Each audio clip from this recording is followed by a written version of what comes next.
जिल्हा परिषद आणि महानगरपालिकेच्या विशेष शिक्षकांच्या समायोजन प्रक्रियेदरम्यान प्राथमिक शिक्षण विभागाचा ढिसाळ आणि संथ कारभार पाहून वैतागलेल्या जिल्हा परिषदेच्या मुख्य कार्यकारी अधिकारी कुलदीप जंगम यांनी प्राथमिक शिक्षणाधिकारी कादर शेख यांच्या कारभारावर चिडत काय फालतूपणा लावलाय असे म्हणून थेट सभागृह सोडले। सोलापूर जिल्हा परिषदेमधील यशवंतराव चव्हाण सभागृहात सोलापूर जिल्हा परिषद आणि महानगरपालिकेच्या सुमारे 100हून अधिक विशेष शिक्षकांच्या समायोजनाची प्रक्रिया सुरू होती।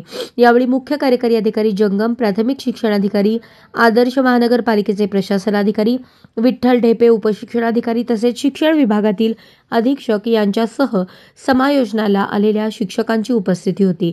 सुमारे 100 कंत्राटी विशेष शिक्षकांना कायम सेवेत करण्यात आले। यावेळी या प्रक्रियेदरम्यान सभागृहामध्ये प्राथमिक शिक्षण विभागाचा अत्यंत ढिसाळ कारभार सुरू होता।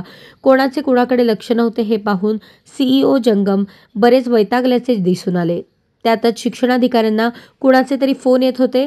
कर्मचाऱ्यांनी या समायोजनाचे नियोजन व्यवस्थित केल्याचे पाहायला मिळाले नाही।